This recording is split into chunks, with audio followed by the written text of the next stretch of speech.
What's up, Comic Book Nation? Thanks for stopping by here at San Diego Comic-Con. I'm here with the cast of Superman, The Death of Superman. Death of Superman. I was the Death of Superman lives, but that's a whole other Superman, thing. The Death of Superman. I like that. Yeah, It's got a good that was the working title in the beginning.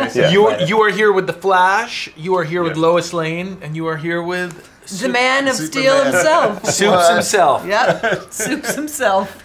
So tell me a little bit about getting into this. I mean, all you guys have done work with DC Animated in the past. This is my first time working This is your first. I know you've done a lot of voice work. I thought you had done DC as well. Not DC. This is my first wow. time. Yeah. Wow. So how was that experience? Kind of joining that family. Thank you. I love it. I mean, I love it. It's such a fun. DC Animated is such a fun thing to be a part of, especially right now. It's great. And then now it was a really unique opportunity, especially we're going to get to the Flash in a second, but married couple in real life gets to play Lois Lane and Clark Kent.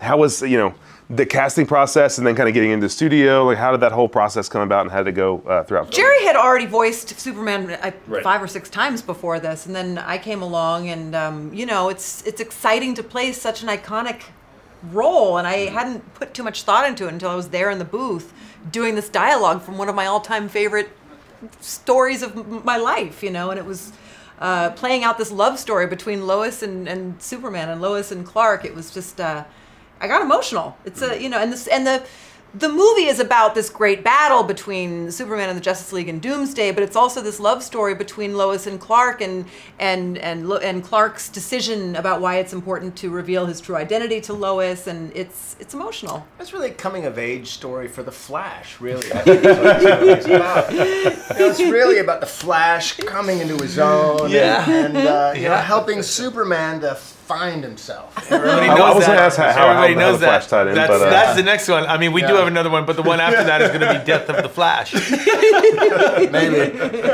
Maybe. People don't remember that comic, Death of Flash. It's there. It's there somewhere. It came out in the 1890s. It came black and white, like that. Chiseled on a rock. It was like that. But really cool. We should say, for a DC rookie, did a fantastic job in this movie. Really, thanks, really guys. great job. Yeah. Thank you. Yeah. I shouldn't qualify it for DC rookie. Like, without any qualifications, really fantastic job. The voice acting in Death of Superman is superb. I mean, obviously my esteemed colleagues here, but also Rainn Wilson, Nathan Fillion, Jason O'Mara. Really star-studded cast. A really big cast. And what's exciting? What we do is we do this independently from one another. So we don't ever see how these scenes play out until they set it to the animation, and that's the first time we ever see our acting together, which magically works. It's like, oh, we all figured out the beats of the scenes, and it came together. It's fun. Rainn Wilson is really good in it too. He plays really good Lex Luthor. That seems like a very, very good fit for Rainn Wilson. Like to say, absolutely, absolutely. Now, you were mentioning the classic stories.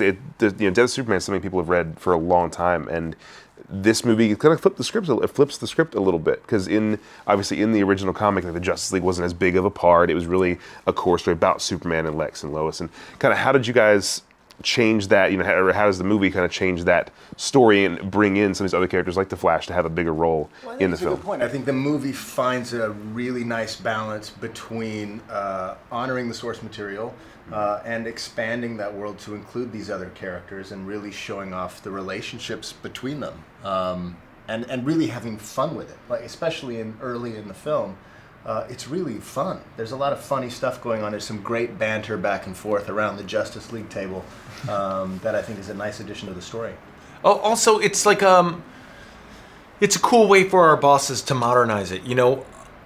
They really honor the material. I mean, they make decisions before we even come in there, and they make sure that they're not going to let down the fandom, which is ultimately the most important thing. Right. But also, the Justice League is really popular today. I mean, everyone is familiar with Aquaman and all that stuff, and it's so if there is more of the Justice League in this Death of Superman, it's because you sort of have to have it these days. It's just when people see the Justice League, they want to see all the Justice League. And in Death of Superman, everybody makes an appearance. I mean, Hawkeye's in there. I mean,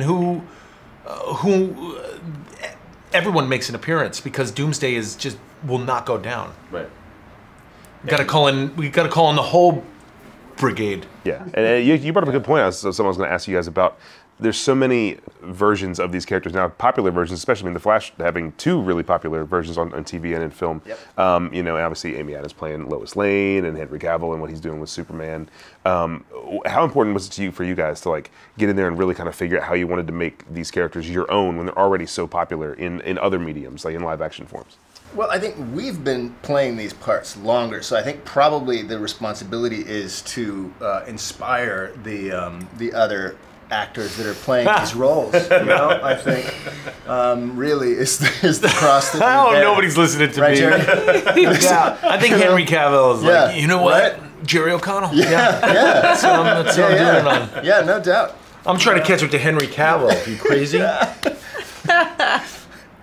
So one last question for you guys. Like, Death of Superman is premiering at Comic-Con this week, and it's coming out this summer.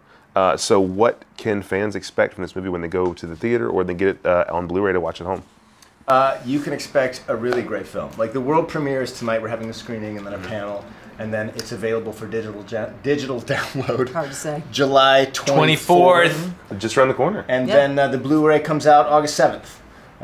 And it's just a really good film. If you're into animation and you're into the DC universe, you're gonna love it and you're gonna want it. But honestly, for guys like me who really weren't into that stuff before I became involved with these projects, it's a really good movie and it's completely worth your time. Awesome. Yeah, it doesn't hold back with the action. It doesn't hold back with the emotion. Yeah. It's really good. It's a great version of Death of Superman. It really is. People are going to be really stoked. I'm super proud to have been a part of it. Awesome. I know we're all looking forward to seeing it. And I know you guys at home are looking forward to seeing it. So thank you guys very much for stopping by and chatting about Death of Superman. Thank you guys for watching. Keep it locked at Comicbook.com. Throughout the rest of San Diego Comic-Con, we'll bring you some more great stuff here. On behalf of the Death of Superman cast and myself, we'll see you guys later. Thank you.